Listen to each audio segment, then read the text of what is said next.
ഇന്നത്തെ എല്ലാ പത്രങ്ങളിലും പ്രധാനമായിട്ടും ചർച്ച ചെയ്തിരിക്കുന്നത് നമ്മുടെ അയർലൻഡിന്റെ വിജയത്തെക്കുറിച്ചാണ് ലോകകപ്പിൽ. അതുപോലെ തന്നെ ഞാൻ ഇന്നലെ പത്രത്തിൽ വായിച്ചത് നിങ്ങൾ ഓർക്കുന്നുണ്ടോയെന്ന് അറിയില്ല, നമ്മുടെ 6 കേന്ദ്രങ്ങളിൽ ഉപതെരഞ്ഞെടുപ്പുണ്ടായിരുന്നു, അതിൽ അണ്ണാ DMKയുടെ വിജയം. ഇതൊക്കെയാണ് ഇന്നത്തെ പത്രങ്ങൾ പ്രധാനമായിട്ടും ചർച്ച ചെയ്തിരിക്കുന്നത്. നമുക്ക് ഹെഡ്ലൈൻസിലൂടെ ഒന്ന് കടന്നു പോകാം. ഇരട്ടി ഭൂരിപക്ഷവുമായി ശ്രീരംഗം ജയയ്ക്കൊപ്പം. അണ്ണാ DMK ഭൂരിപക്ഷം 96,516, 68.5% വോട്ട്. BJPക്ക് കെട്ടിവെച്ച കാശുപോയി. ചെന്നൈയിൽ നിന്നാണ് ഈ വാർത്ത വന്നിരിക്കുന്നത്. അനധികൃത സ്വത്ത് കേസിൽ മുൻ മുഖ്യമന്ത്രി ജയലളിത അയോഗ്യയാക്കപ്പെട്ടതിനെ തുടർന്ന് ഉപതെരഞ്ഞെടുപ്പ് നടന്ന ശ്രീരംഗത്ത് അണ്ണാ DMKക്ക് 96,516 വോട്ടിന്റെ റെക്കോർഡ് വിജയം. ജയലളിത 2011 നിയമസഭാ തെരഞ്ഞെടുപ്പിൽ നേടിയ ഭൂരിപക്ഷത്തിന്റെ ഇരട്ടിയിലേറെയാണിത്. ശ്രീരംഗത്ത് വിജയിച്ച അണ്ണാ DMKയുടെ സ്ഥാനാർത്ഥി S വളർമതിയുടെ ഫോട്ടോ ആണ് കൊടുത്തിരിക്കുന്നത്. ഇനി മറ്റൊരു പ്രധാന വാർത്തയുള്ളത്, പാമോലൻ കേസിൽ VSന്റെ ഹർജി തള്ളി. ഉമ്മൻചാണ്ടിയെ പ്രതിയാക്കേണ്ടതില്ല, സുപ്രീം കോടതി. നമുക്ക് വാർത്തയിലേക്ക് കടക്കാം. പാമോലൻ കേസിൽ മുഖ്യമന്ത്രി ഉമ്മൻചാണ്ടിയെ പ്രതിയാക്കണമെന്ന പ്രതിപക്ഷ നേതാവ് VS അച്യുതാനന്ദന്റെ ആവശ്യം സുപ്രീം കോടതി തള്ളി. ഉമ്മൻചാണ്ടിക്ക് പങ്കില്ലെന്ന വിജിലൻസ് അന്വേഷണ റിപ്പോർട്ട് സ്വീകാര്യമെന്ന ഹൈക്കോടതി വിധി സുപ്രീം കോടതി ശരിവച്ചു. ഹൈക്കോടതി വിധിക്കെതിരെ VS നൽകിയ ഹർജി ജഡ്ജിമാരായ TS ഠാക്കൂർ, ആദർശ് കുമാർ ഗോയൽ എന്നിവരുടെ ബെഞ്ചാണ് തള്ളിയത്. പാമോലൻ കേസ് പിൻവലിക്കാനുള്ള സർക്കാർ തീരുമാനം ഹൈക്കോടതി റദ്ദാക്കിയ പശ്ചാത്തലത്തിൽ വിചാരണ നടക്കട്ടെയെന്നും വിചാരണ വേളയിൽ തെളിവുകൾ കണ്ടെത്തിയാൽ പുതുതായി ആരെയും പ്രതിയാക്കാൻ ക്രിമിനൽ നടപടി ചട്ടത്തിലെ 319 വകുപ്പ് പ്രകാരം സാധ്യമാണെന്നും സുപ്രീം കോടതി വിശദീകരിച്ചു. അതുപോലെ തന്നെ മറ്റൊരു വാർത്തയുള്ളത്, നമ്മുടെ തൃശ്ശൂരിൽ നമ്മൾ കുറച്ച് ദിവസമായിട്ട് മാധ്യമങ്ങളിലൊക്കെ ചർച്ച ചെയ്തുകൊണ്ടിരിക്കുന്ന വാർത്തയാണ്. ഒരു വ്യവസായ പ്രമുഖൻ കാറിടിച്ച് കൊല്ലാൻ ശ്രമിച്ച സെക്യൂരിറ്റി ജീവനക്കാരൻ മരിച്ചു എന്ന വാർത്തയാണ്. വ്യവസായി കാറിടിച്ച് കൊലപ്പെടുത്താൻ ശ്രമിച്ച സെക്യൂരിറ്റി ജീവനക്കാരൻ മരിച്ചു. അദ്ദേഹത്തിൻ്റെ ഫോട്ടോ കൊടുത്തിട്ടുണ്ട്. മരിച്ച ചന്ദ്രബോസിൻ്റെ ഫോട്ടോ ആണിത്. വ്യവസായി മുഹമ്മദ് നിഷാമിനെതിരെ കൊലക്കുറ്റം ചുമത്തും. ഗേറ്റ് തുറക്കാൻ വൈകിയതിൽ ക്രുദ്ധനായ വ്യവസായി കാറിടിച്ചും മർദ്ദിച്ചും കൊലപ്പെടുത്താൻ ശ്രമിച്ച സെക്യൂരിറ്റി ജീവനക്കാരൻ ചികിത്സയ്ക്കിടെ ആശുപത്രിയിൽ മരിച്ചു. പാർപ്പിട സമുച്ചയമായ പുഴയ്ക്കൽ ശോഭ സിറ്റിയിൽ സെക്യൂരിറ്റി ജീവനക്കാരനായ കണ്ടശാങ്കടവ് കാരമുക്ക് കാട്ടുങ്ങൽ ചന്ദ്രബോസ് 47 വയസ്സ് കഴിഞ്ഞ 18 ദിവസമായി അമല മെഡിക്കൽ കോളേജ് ആശുപത്രിയിൽ ചികിത്സയിലായിരുന്നു. അദ്ദേഹമാണ് ഇന്നലെ ഉച്ചയ്ക്ക് 1:40 മരിച്ചത്. അതുപോലെ തന്നെ ഇതിനോടനുബന്ധിച്ച് മാതൃഭൂമി പത്രത്തിൽ ഇപ്പോൾ മരിച്ച ചന്ദ്രബോസിനെയും അതുപോലെ തന്നെ അതിൽ പ്രതിയായ മുഹമ്മദ് നിഷാമിനെയും അവരുടെ ബാക്ക്ഗ്രൗണ്ട്സ് ഒന്ന് കമ്പയർ ചെയ്തിട്ടുണ്ട്. ഇത് ചന്ദ്രബോസ് എന്ന് പറഞ്ഞിട്ട് അദ്ദേഹത്തിന് ഫോട്ടോ കൊടുത്തിട്ടുണ്ട്. അതിനപ്പുറം തന്നെ ഇത് മുഹമ്മദ് നിഷാം എന്ന് പറഞ്ഞ് ഫോട്ടോയും കൊടുത്തിട്ടുണ്ട്. ചന്ദ്രബോസിന്റെ ഒരു ബാക്ക്ഗ്രൗണ്ട് പറയുന്നത് ഇങ്ങനെയാണ്: തേപ്പു തീരാത്ത വീട് മാത്രം, സമ്പാദ്യം എന്ന് പറയുന്നത് വിദ്യാർത്ഥികളായ മക്കൾ, ജീവിതം കൂട്ടിമുട്ടിക്കാൻ ഓട്ടോറിക്ഷക്കാരനായും മറ്റും ജോലി ചെയ്യുന്നു, വീടിന്റെ ഏക അത്താണി. ഇനി അടുത്തത് മുഹമ്മദ് നിഷാമിനെയാണ്. 12,000 ജീവനക്കാരും 1,600 കോടി രൂപയിലധികം വിറ്റുവരവുമുള്ള സ്ഥാപനത്തിനുടമ, കോടികൾ വിലമതിക്കുന്ന 15ഓളം ആഡംബര കാറുകളുടെ ഉടമ. ഇങ്ങനെയാണ് അവരുടെ ബാക്ക്ഗ്രൗണ്ട് ഒന്ന് കമ്പയർ ചെയ്തിരിക്കുന്നത്. ശരിക്കും അതിലെങ്ങനെയാണ് കമൻറ്റ് ചെയ്യേണ്ടതെന്ന് എനിക്ക് അറിഞ്ഞൂടാ. ഇനി മറ്റൊരു വാർത്ത ഉള്ളത്, ലിബിയയിൽ 21 ക്രിസ്തു മതക്കാരെ കഴുത്തറുത്തു കൊന്നു. IS ലിബിയ ഘടകം ഉത്തരവാദിത്വം ഏറ്റു.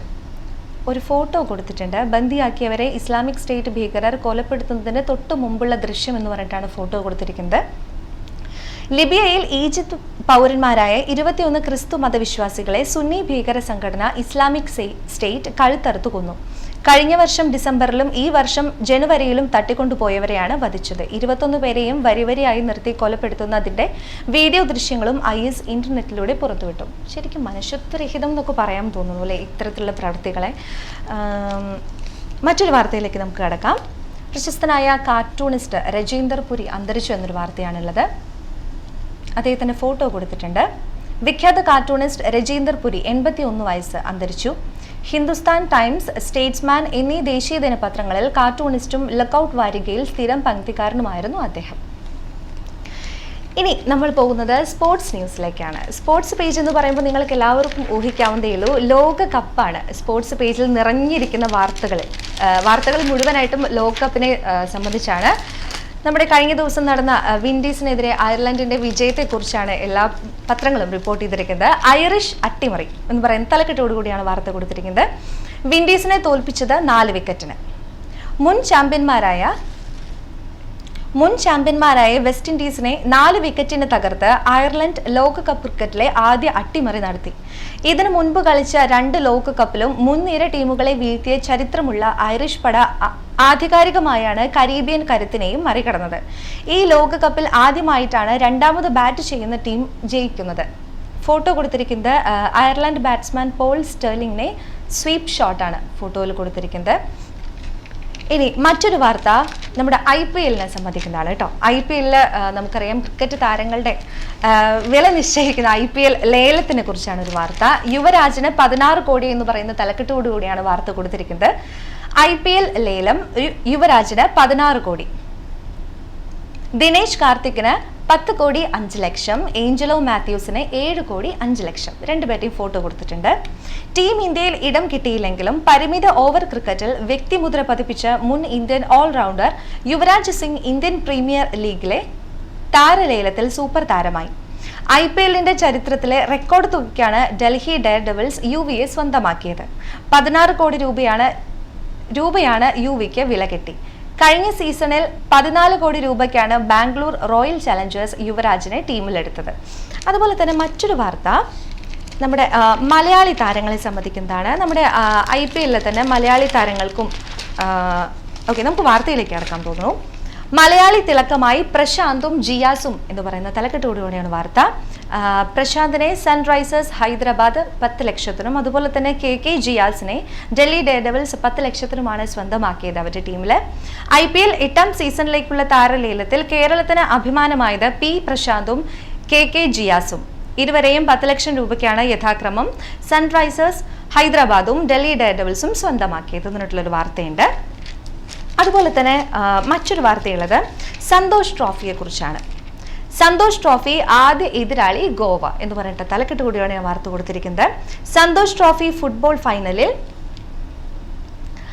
ഫൈനൽ റൗണ്ടിൽ കടുത്ത ഗ്രൂപ്പിൽ ചെന്നുപെട്ട കേരളത്തിന്റെ ആദ്യ കളി ഗോവയ്ക്കെതിരെയാണ്. ഇക്കഴിഞ്ഞ ദേശീയ ഗെയിംസിൽ ഗോവയോട് തോറ്റാണ് കേരളം പുറത്തുപോയത്. നിലവിലെ ചാമ്പ്യന്മാരായ മിസോറാം, 2ാം സ്ഥാനക്കാരായ റെയിൽവേസ്, കരുത്തരായ ഗോവ, പുതിയ ഊർജവുമായി എത്തുന്ന ഡൽഹി എന്നിവരും ഉൾപ്പെട്ട B ഗ്രൂപ്പിലാണ് കേരളം. ഇനി മറ്റൊരു വാർത്ത, നമ്മുടെ കേരളത്തിലെ ദേശീയ ഗെയിംസ് നടന്നു, അതിനെ സംബന്ധിക്കുന്ന മറ്റൊരു വാർത്തയാണ്. ഒളിമ്പിക്സ് നിലവാരമുള്ള 4 താരങ്ങളെ ദത്തെടുക്കുമെന്ന് മന്ത്രി തിരുവഞ്ചൂർ പറഞ്ഞതായിട്ടാണ് വാർത്തയിൽ പറയുന്നത്. ദേശീയ ഗെയിംസിൽ ഒളിമ്പിക്സ് യോഗ്യതാ നിലവാരമുള്ള പ്രകടനം നടത്തിയ 4 താരങ്ങളെ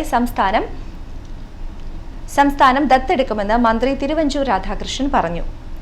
ഷൂട്ടിംഗ് താരം എലിസബത്ത് സൂസൻ കോശി, നീന്തൽ താരം സാജൻ പ്രകാശ്, 400 മീറ്ററിൽ സ്വർണം നേടിയ അനിൽഡ തോമസ്, 400 മീറ്റർ ഹഡിൽസിൽ സ്വർണം നേടിയ അനുരാഘവൻ എന്നിവരെയാണ് ദത്തെടുക്കുക. ഇവർക്ക് മികച്ച പരിശീലനവും അതുപോലെ തന്നെ വിദേശ സൗകര്യങ്ങളും എല്ലാം നൽകുമെന്ന് മന്ത്രി ഉറപ്പ് നൽകിയിട്ടുണ്ട്. ഇനി നമ്മുടെ സ്വന്തം ഗൾഫ് ന്യൂസിലേക്ക് കടക്കുകയാണ്. ഗൾഫ് ന്യൂസിൽ ഞാൻ ഏറ്റവും ആദ്യം കൗതുകരമായിട്ടുള്ളൊരു വാർത്ത വായിക്കാം. നമ്മൾ നാട്ടിലൊക്കെ കണ്ടു പരിചയിച്ചിട്ടുള്ള കൂത്തരങ്ങ് ഇവിടെ മസ്കറ്റ് ഫെസ്റ്റിവലിനോടനുബന്ധിച്ച് ഇന്ത്യൻ പവലിയനിൽ അവതരിപ്പിച്ചു എന്നാണ് പറയുന്നത്. അറേബ്യൻ മണ്ണിൽ ആദ്യമായി കൂത്തുമാടത്തിൽ തിരിതെളിഞ്ഞു. മനോഹരമായിട്ടുള്ളൊരു ഫോട്ടോ കൊടുത്തിട്ടുണ്ട്. ശ്രീരാമ പട്ടാഭിഷേകമാണ് കൂത്തരങ്ങിൽ പ്രദർശിപ്പിച്ചത്. മസ്കറ്റ് ഫെസ്റ്റിവലിലെ ഇന്ത്യൻ പവലിയനിലേക്ക് ഒമാൻ സർക്കാരിന്റെ ആതിഥ്യം സ്വീകരിച്ചെത്തിയ രാമചന്ദ്ര പുലവർ ഒമാൻ മലയാളികൾക്കായി തോൽപ്പാവക്കൂത്ത് അവതരിപ്പിച്ചു. ഫ്രാൻസ്, റഷ്യ, സ്വീഡൻ തുടങ്ങി പല രാജ്യങ്ങളുടെയും സാംസ്കാരിക വകുപ്പുകളുടെ ക്ഷണം സ്വീകരിച്ച് സഞ്ചരിച്ചിട്ടുണ്ടെങ്കിലും രാമചന്ദ്ര പുലവർ ആദ്യമായാണ് ഒരു അറബ് രാജ്യത്തിൽ തോൽപ്പാവക്കൂത്ത് അവതരിപ്പിക്കുന്നത്. എന്തായാലും നല്ലൊരു കലാരൂപമാണ്, ഞാൻ ഒരിക്കൽ കണ്ടിട്ടുണ്ട്, അതുകൊണ്ട് പറഞ്ഞതാണ് കേട്ടോ. ഇനി മറ്റൊരു വാർത്തയുള്ളത് നമ്മുടെ ദുബായിൽ നടക്കുന്ന ഡ്യൂട്ടി ഫ്രീ ടെന്നീസിനെ കുറിച്ചാണ്. മാർട്ടിന ഹിംഗിസും ദുബായ് ഡ്യൂട്ടി ഫ്രീ ടെന്നീസിന് ഇത്തവണ ടെന്നീസ് ഇതിഹാസം മാർട്ടിന ഹിംഗിസും എത്തുന്നു. 8 വർഷത്തിന് ശേഷമാണ് മാർട്ടിന ഇവിടെ കളിക്കാനായി വീണ്ടും എത്തുന്നത്. ഫോട്ടോ കൊടുത്തിട്ടുണ്ട്. 2001 ദുബായ് ടെന്നീസിലെ ആദ്യ വനിതാ ചാമ്പ്യനായിരുന്നു മാർട്ടിന ഹിംഗിസ്. ഇത്തവണ ഡബിൾസിൽ ഫ്ലാവിയ പെന്നറ്റയുമായി ചേർന്നാണ് മാർട്ടിന മത്സരിക്കുന്നത്. ഈ സഖ്യം കഴിഞ്ഞ വർഷം വുഹാനിലും മോസ്കോയിലും ജേതാക്കളായിരുന്നു. ഇനി മറ്റൊരു വാർത്ത, നമ്മുടെ മുമ്പൊരു ദിവസം നമ്മൾ വായിച്ചിരുന്നു, അബുദാബിയിലെ ഗിന്നസ് റെക്കോർഡുമായി ലക്ഷ്യമിട്ട് നമ്മുടെ നാട്ടിൽ നിന്നും സുധീർ അതെ, സുധീർ ഇവിടെ ഗിന്നസ് റെക്കോർഡ് ലക്ഷ്യമിട്ട് 110 മണിക്കൂർ സംഗീത പരിപാടി നടത്തുന്നുവെന്ന് അതിന് തുടക്കമായി എന്നാണ് വാർത്തകൾ റിപ്പോർട്ട് ചെയ്യുന്നത്. 110 മണിക്കൂർ സംഗീത പരിപാടിക്ക് തുടക്കമായി. ഫോട്ടോ കൊടുത്തിട്ടുണ്ട്. അദ്ദേഹത്തിന് ബൊക്കെ നൽകി സ്വീകരിക്കുന്ന ഫോട്ടോ ആണ് ഇവിടെ കൊടുത്തിരിക്കുന്നത്.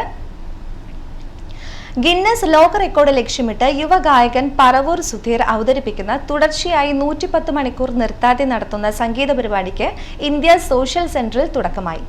ഫെബ്രുവരി 21 വരെ നടക്കുന്ന സംഗീത പരിപാടിയിൽ മലയാളം, ഹിന്ദി, തമിഴ് ഭാഷയിലുള്ള സിനിമാ പാട്ടുകളാണ് സുധീർ പാടുന്നത്. ഓരോ മണിക്കൂറിലും 5 മിനിറ്റ് സമയം വീതം വിശ്രമത്തിനായി മാറ്റിവെക്കും. ഒരു ഗിന്നസ് റെക്കോർഡ് തന്നെ സുധീറിന് നൽകാനാവട്ടെ, നമുക്ക് ആശംസിക്കാം. അതുപോലെ തന്നെ മറ്റൊരു വാർത്ത, ഭീകരതയ്ക്കെതിരായ പോരാട്ടത്തിന് സർവ്വ പിന്തുണയുമെന്ന് ഷെയ്ഖ് ഖലീഫ. പ്രസിഡന്റും പ്രധാനമന്ത്രിയും അൽ സിസിക്ക് അനുശോചന സന്ദേശം അറിയിച്ചു എന്ന് പറഞ്ഞിട്ടാണ് വാർത്ത, തലക്കെട്ടോടുകൂടിയാണ് വാർത്ത കൊടുത്തിരിക്കുന്നത്. ഭീകരതയ്ക്കെതിരായ ഈജിപ്തിന്റെ പോരാട്ടത്തിന് സർവ്വ പിന്തുണയും നൽകുമെന്ന് UAE president Sheikh Khalifa bin Zayed Al Nahyan. IS ഭീകരർ ഈജിപ്ത് പൗരന്മാരെ കൂട്ടക്കുരുതി നടത്തിയ പശ്ചാത്തലത്തിൽ പ്രസിഡന്റ് അബ്ദുൾ ഫത്താഹ് അൽ സിസിക്ക് അയച്ച അനുശോചന സന്ദേശത്തിലാണ് പ്രസിഡന്റ് പിന്തുണ അറിയിച്ചത്. ഇനി നമുക്ക് എഡിറ്റോറിയൽ പേജിലേക്ക് ഒന്ന് പോയിട്ട് പെട്ടെന്ന് തിരിച്ചു വരാം. നമ്മുടെ മാതൃഭൂമി പത്രത്തിലെ എഡിറ്റോറിയൽ പേജിൽ ഇന്ന് ചർച്ച ചെയ്തിരിക്കുന്നത് രാജ്യത്തെ കൊള്ളയടിച്ചവരെ വെളിച്ചത്ത് കൊണ്ടുവരണം എന്ന് പറഞ്ഞിട്ടുള്ള ഒരു ലേഖനമാണ്. മുംബൈ സ്ഫോടനത്തിൽ എന്നോണം തോക്കുമായി തെരുവിലെ മനുഷ്യരെ കൊല്ലാൻ നടക്കുന്നവരും നിരപരാധികളെ മനുഷ്യ ബോംബ് സ്ഫോടനങ്ങളുടെ കെണിക്കിരയാക്കുന്നവരും മാവോവാദികളുമൊക്കെയാണോ ഭീകരവാദികളെന്ന് വിളിക്കപ്പെടാൻ അർഹതയുള്ളവർ? നമ്മുടെ ജനാധിപത്യ സംവിധാനങ്ങളെ മാനിക്കാതെ നിയമം കയ്യിലെടുത്തുകൊണ്ടുള്ള എല്ലാ ജനവിരുദ്ധ അക്രമങ്ങളും ഭീകരവാദമാണെങ്കിൽ അത് തോക്കുകൊണ്ട് മാത്രമല്ല നടത്തപ്പെടുന്നത്, പണം കൊണ്ടും അധികാരം കൊണ്ടും കൂടിയാണ്.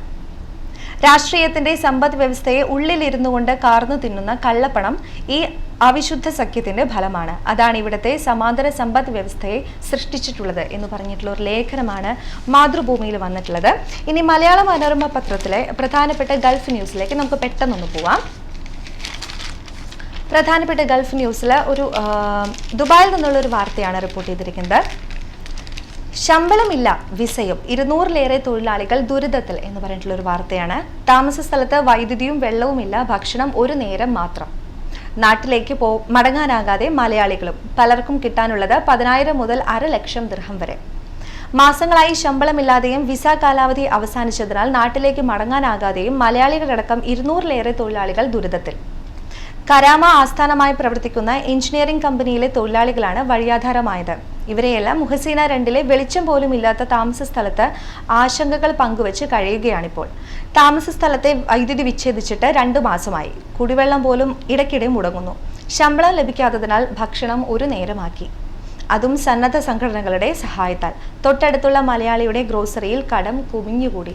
ശരിക്കും ശരിക്കും കഷ്ടം തോന്നുന്നൊരവസ്ഥയാണ് അല്ലേ? ശമ്പളമില്ല, ഭക്ഷണമില്ല, വെളിച്ചം പോലും ഇല്ല എന്നൊക്കെ പറയുമ്പോൾ ശരിക്കും എന്താ പറയുക, നമുക്ക് അവർക്ക് വേണ്ടി പ്രാർത്ഥിക്കാം അല്ലേ? ഇനി മറ്റൊരു വാർത്തയുള്ളത് അബുദാബിയിൽ നിന്നാണ്. ഇവിടെ പക്ഷികൾക്ക് ICU, AC റൂമിൽ വിദഗ്ധ ചികിത്സ. അബുദാബി ഫാൽക്കൺ ആശുപത്രിയെക്കുറിച്ചുള്ള ഒരു വാർത്തയാണ് കൊടുത്തിരിക്കുന്നത്. മരുഭൂമിയിലെ വേട്ട പക്ഷികൾക്കൊരു അഭയകേന്ദ്രം, ഒപ്പം വിനോദസഞ്ചാരികളുടെ പ്രധാന ആകർഷണ കേന്ദ്രവും. അബുദാബിയിലെ ഫാൽക്കൺ ആശുപത്രിയിൽ പ്രതിവർഷം 9,000 ഫാൽക്കൺ പക്ഷികളെയാണ് ചികിത്സിക്കുന്നത്. ഇതുവഴി ലഭിക്കുന്നതാകട്ടെ വർഷം തോറും ഏകദേശം $10 ലക്ഷം സാമ്പത്തിക നേട്ടവും. ഒരു ഫോട്ടോയും കൊടുത്തിട്ടുണ്ട്. അബുദാബി ഫാൽക്കൺ ആശുപത്രിയുടെ ഫോട്ടോ ആണ് കൊടുത്തിരിക്കുന്നത്. ഇനി മറ്റൊരു വാർത്തയുള്ളത്, കുവൈറ്റിൽ തൊഴിലവസരം വർദ്ധിച്ചതായ റിപ്പോർട്ട് എന്ന തലക്കെട്ടോടുകൂടിയാണ് വാർത്ത. കുവൈറ്റിൽ തൊഴിൽ സാധ്യത വർദ്ധിച്ചതായി സർവേ റിപ്പോർട്ട്. അടുത്ത 3 മാസത്തിനകം രാജ്യത്തെ 32% കമ്പനികൾ വിവിധ തസ്തികകളിലേക്ക് ഏറെ പേരെ റിക്രൂട്ട് ചെയ്യുമെന്ന് മധ്യപൂർവ്വദേശത്തെ പ്രമുഖ കരിയർ സൈറ്റ് നടത്തിയ സർവേയിൽ പറയുന്നു എന്ന് പറയുന്നതാണ് വാർത്ത. അതുപോലെ തന്നെ മറ്റൊരു ഗൾഫ് വാർത്തയുള്ളത്, അമിത ഫീസ് സ്കൂളുകൾക്ക് മന്ത്രാലയത്തിന്റെ താക്കീത് എന്ന് പറഞ്ഞിട്ടാണ്. മന്ത്രാലയം അംഗീകരിച്ച ഫീസ് പട്ടിക രക്ഷിതാക്കൾക്ക് മുൻപിൽ പ്രദർശിപ്പിക്കാൻ നിർദ്ദേശം എന്ന് പറയുന്ന വാർത്തയാണ്. നമുക്ക് വാർത്തയിലേക്ക് പെട്ടെന്നൊന്ന് കടന്നുതല്ല. വടക്കൻ മേഖലയിലെ സ്വകാര്യ സ്കൂളുകൾ അമിത ഫീസ് ഈടാക്കുന്നതിനെതിരെ വിദ്യാഭ്യാസ മന്ത്രാലയത്തിന്റെ താക്കീത്. മന്ത്രാലയം അംഗീകരിച്ച ഫീസ് പട്ടിക രക്ഷിതാക്കൾക്ക് മുൻപിൽ പ്രദർശിപ്പിക്കണമെന്ന് അധികൃതർ സ്കൂളുകളോട് ആവശ്യപ്പെട്ടു. അതുപോലെ തന്നെ മറ്റൊരു വാർത്തയുള്ളത്, സ്കൂളുകളുടെ നിലവാരവും ഫീസ് നിരക്കും പരിശോധിക്കുന്നതിനായി ഉദ്യോഗസ്ഥർ സ്കൂളുകളിൽ സന്ദർശിക്കും. വിവിധ വിദ്യാഭ്യാസ വകുപ്പുകൾക്ക് കീഴിലായി വടക്കൻ മേഖലകളിൽ 192 സ്കൂളുകളുണ്ട്. വ്യത്യസ്ത പാഠ്യപദ്ധതികൾ പിന്തുടരുന്ന ഈ സ്കൂളുകളിൽ 1.92 ലക്ഷം വിദ്യാർത്ഥികളാണ് പഠിക്കുന്നത്. ഈ വർഷം 7 പുതിയ സ്വകാര്യ സ്കൂളുകൾ കൂടി വടക്കൻ മേഖലകളിൽ തുറക്കും എന്ന് പറഞ്ഞിട്ടുള്ള ഒരു വാർത്തയും കൂടിയുണ്ട്. അപ്പോൾ ഇതൊക്കെയാണ് ഇന്നത്തെ പ്രധാനപ്പെട്ട ഗൾഫ് വിശേഷങ്ങളും അതുപോലെ തന്നെ സ്പോർട്സ് ന്യൂസും ഹെഡ്ലൈൻസും ഒക്കെ. ഇനി നമുക്ക് എക്സ്ചേഞ്ച് ഗോൾഡ് റേറ്റിലേക്കൊന്ന് കടക്കാം. ഇന്ന് ഒരു ദർഹത്തിന് 16 രൂപ 86 പൈസയാണ്. അതുപോലെ തന്നെ ഗോൾഡ് റേറ്റ് നോക്കുകയാണെങ്കിൽ 24 ക്യാരറ്റ് സ്വർണ്ണത്തിന് 149 ദിർഹം 50 ഫിൽസും അതുപോലെ തന്നെ 22 ക്യാരറ്റ് സ്വർണ്ണത്തിന് 141 ദിർഹം 75 ഫിൽസുമാണ്. അപ്പോൾ ഇന്നത്തെ പത്രവിശേഷങ്ങളും അതുപോലെ തന്നെ പുതിയൊരു സ്ഥലത്തെ പരിചയപ്പെടുത്തുന്ന അറൗണ്ട് ദി വേൾഡും ഒക്കെ ആയിട്ട് നമ്മുടെ ഇന്നത്തെ ഹലോ ഗുഡ് മോർണിംഗ് ഇവിടെ അവസാനിക്കുകയാണ്. ഇതുപോലെ തന്നെ കൂടുതൽ വിശേഷങ്ങളും നല്ലൊരു ചിന്തയും നല്ലൊരു ഗാനവും ഒക്കെ ആയിട്ട് നമുക്ക് അടുത്ത ദിവസം ഇതേ സമയം കാണാം. അതുവരെ നമസ്കാരം.